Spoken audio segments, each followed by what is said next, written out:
जय भीम, नमस्कार। मैं हूं अशोक दास, आप देख रहे हैं दलित दस्तक।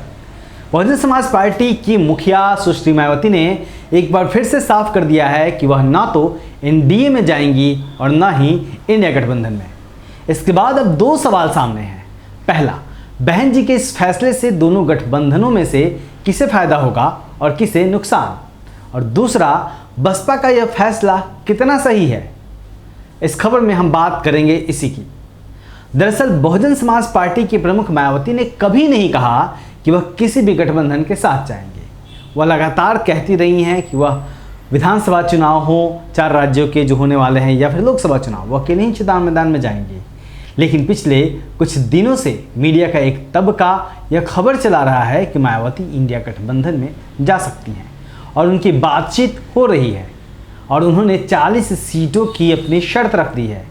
जिसके बाद बहन जी को एक बार फिर सामने आकर साफ करना पड़ा कि ऐसा बिल्कुल नहीं है, और साफ करना पड़ा कि बसपा 4 राज्यों के विधानसभा और फिर 2024 की लोकसभा चुनाव मैदान में अकेले ही उतरने वाली है। लेकिन यहाँ एक सवाल यह भी है कि क्या इंडिया गठबंधन यह चाहता था कि मायावती गठबंधन में शामिल हो? क्योंकि जब गठबंधन को लेकर पहली बैठक आयोजित की गई तो उसमें बहुजन समाज पार्टी को न्योता तक नहीं दिया गया। यानी साफ है कि कहीं ना कहीं इंडिया गठबंधन में शामिल पार्टियां और नेता भी बसपा को गठबंधन में नहीं रखना चाहते थे। ऐसे में यह कहना कि मायावती और बसपा गठबंधन में शामिल नहीं हो रहे हैं, यह अपने आप में एक बेतुका सवाल है।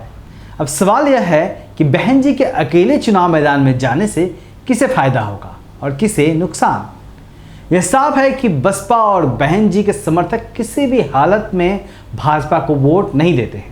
यानी अगर बहन जी को शुरुआत से ही इंडिया गठबंधन में शामिल करने की कोशिश की गई होती और बहन जी इसके लिए हामी भर देती तो निश्चित तौर पर इंडिया गठबंधन को बसपा के वोट मिलते, और उत्तर प्रदेश के अलावा यह वोट कमोबेश देश के कई हिस्सों में मिलते।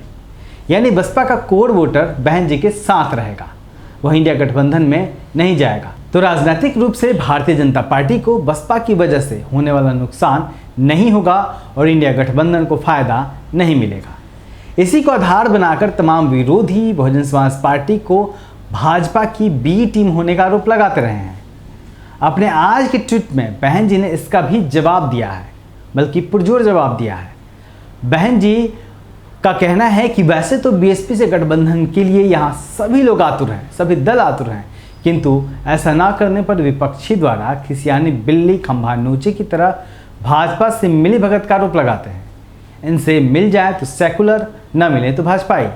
यह घोर अनुचित तथा अंगूर मिल जाए तो ठीक, वरना अंगूर खट्टे हैं की कहावत जैसी है। यह तो रही दोनों पक्षों की स्थिति। लेकिन यहाँ एक बड़ा सवाल यह है कि बसपा का फायदा किस में है, गठबंधन में या फिर अकेले रहने में। निश्चित तौर पर बसपा देश की एक कद्दावर राजनीतिक पार्टी है और देश के कई राज्यों में पार्टी ने अपना दम भी दिखाया है। लोकतंत्र में 20 से 25% का वोट बैंक रखने वाली पार्टी को कम करके नहीं आंका जा सकता। लेकिन बीते 1 दशक में बसपा का ग्राफ लगातार नीचे गया है और इस सच्चाई से भी मुंह नहीं मोड़ा जा सकता। इस बीच में सिर्फ बीते लोकसभा चुनाव 2019 में पार्टी तब थोड़ा बेहतर प्रदर्शन कर पाई थी जब यूपी में सपा और बसपा ने लोकसभा चुनाव साथ मिलकर लड़ा था। इस एक मौके को छोड़ दें तो बसपा का ग्राफ लगातार गिरा ही है। बसपा की राजनीति की बात करें तो वह चुनाव के बाद गठबंधन में यकीन करने वाली पार्टी है। लेकिन 2017 के यूपी चुनाव में 19 सीटें जीतने और 22% वोट हासिल करने वाली बसपा 2022 में 1 सीट और 13% वोट तक नीचे गिर चुकी है।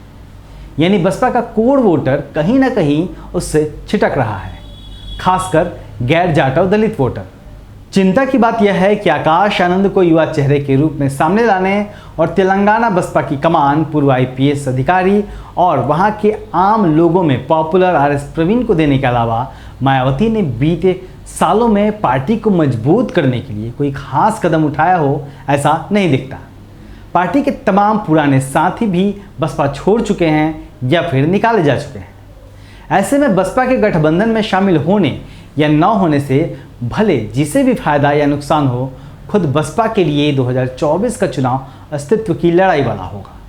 अगर मायावती इस चुनाव में अपनी घोषणा के मुताबिक अकेले चुनाव लड़ती हैं तो उनके पास संभवतः यह आखिरी मौका होगा जब वह बसपा को एक बार फिर राजनीति के मैदान में खड़ा कर सकें।